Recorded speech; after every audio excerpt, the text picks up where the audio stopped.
ખૂબ સુંદર આયોજન કર્યું છે. સરસ મજાનું મંદિર છે અને મંદિર સાચા અર્થમાં મંદિરનું શું કામગીરી હોય છે મંદિરની એ આ મહાનુભાવો કરી રહ્યા છે.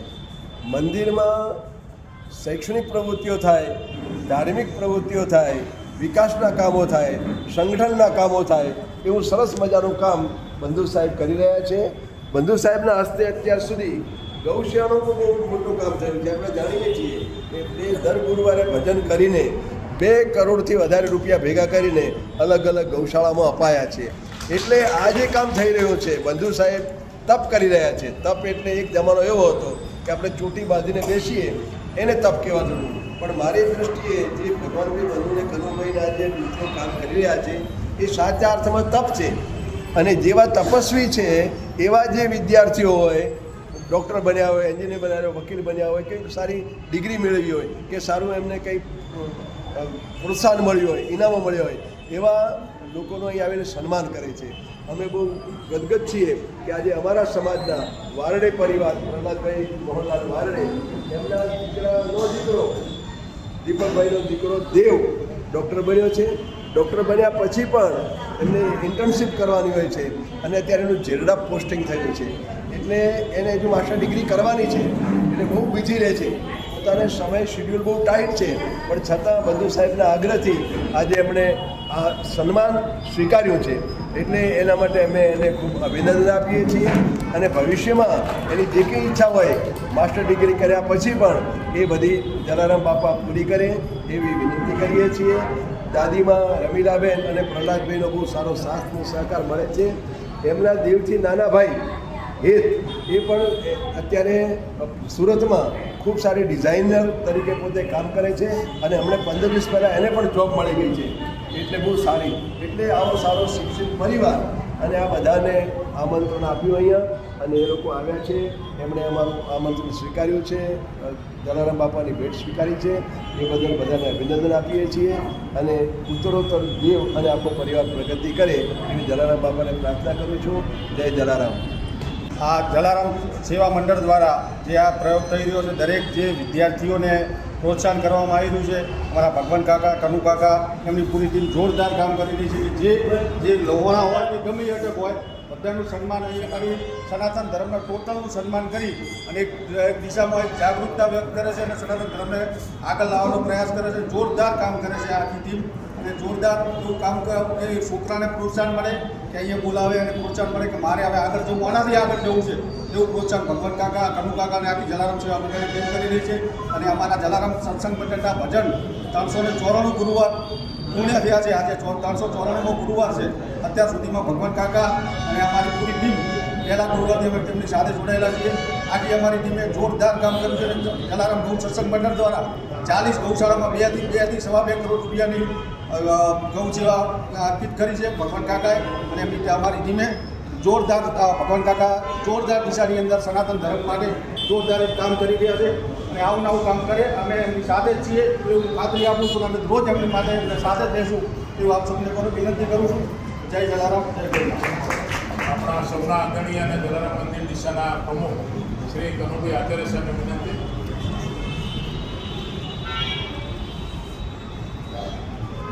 જય જલારામ.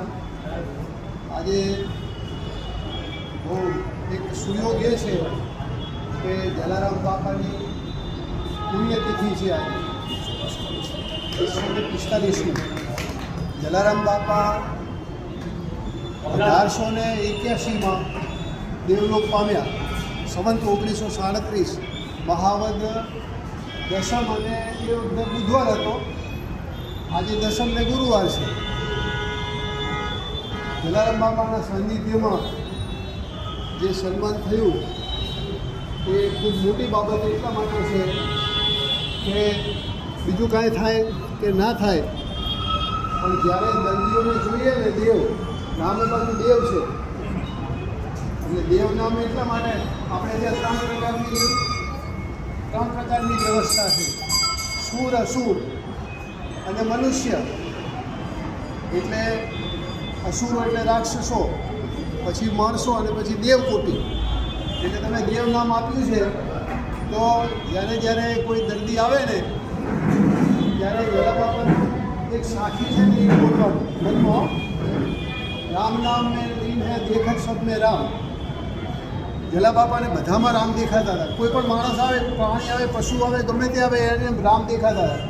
તમને દર્દીમાં રામ દેખાય તો અમારો આ જે પ્રયાસ છે એ સફળ. એટલી શુભેચ્છા સાથે મારી વાત કરી છે. અહીંયા પ્રહલાદભાઈ વાડેને વિનંતી કરું તેઓ એમનો પ્રતિભાવ આવો આશીર્વાદ આપો. જય જલારામ બધાને. મારું નામ દેવ વાડે છે. મેં MBBS 2019માં જોઈન કર્યું હતું as a first year student અને 2025માં લાસ્ટ યર મારું MBBS પતી ગયું વિથ ઇન્ટર્નશીપ અને હમણાં મેં PHC જેડા મેડિકલ ઓફિસર ખાતે જોબ કરી. 4 મહિના 4.5 મહિના જેવી મેં જોબ કરી છે, પણ હવે મેં આફ્ટર PG આગળ ભણવા માટે મેં હમણાં થોડું ત્યાં નથી જતો, હવે બંધ રાખ્યું છે, હવે બ્રેક લીધેલો છે અને આગળ હવે હું PG માટે ટ્રાય કરું છું, એક્ઝામ આપીશ હવે અને આગળ ભણવાનું કોશિશ રાખીશ. આ થ્રુ આઉટ હોલ પ્રોસેસ 5 વર્ષ ભગવાનને બી સાથે જ લઈને ચાલું છું. ધ્યાન રાખીશ કે ક્યારે કંઈ ભૂલ ના થાય, બધા દર્દીઓની સારી સેવા થાય મારાથી અને મારો પૂરો પ્રયાસ કરીશ બધાને આગળ રાખું, બધાને યાદ રાખીશ. ધન્યવાદ. આજે પૂજ્ય જલારામ બાપાની 145મી પુણ્યતિથિ અને જલારામ બાપા ભજનની દ્રષ્ટિએ પણ 395મો ગુરુવાર.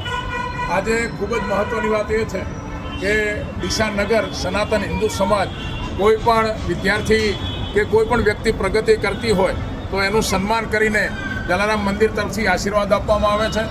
આજે ડૉક્ટર દેવ દીપકભાઈ વાલડે, અમારા પ્રહલાદભાઈ વાલડે નિયમિત જલારામ મંદિરે આવે છે, રમીલાબેનને બંને, અને એમના પૌત્ર દેવ જ્યારે MBBS થઈને ડૉક્ટર બનીને ઇન્ટર્નશીપ પૂર્ણ કરીને જેડા ખાતે પોસ્ટિંગ થયું છે ત્યારે આજે અહીંયા દર્શન માટે વધાર્યા, બાપાના આશીર્વાદ લીધા અને અમે પણ સૌએ સાથે મળીને શાલ ઓઢાડી, ફૂલછડી, કંકુ તિલક, જલારામ દર્શન પુસ્તક અને અમારા નિજાનંદ બાપુ નાથાભાઈ ખત્રીના એક પુસ્તક દ્વારા એમનું સન્માન કર્યું.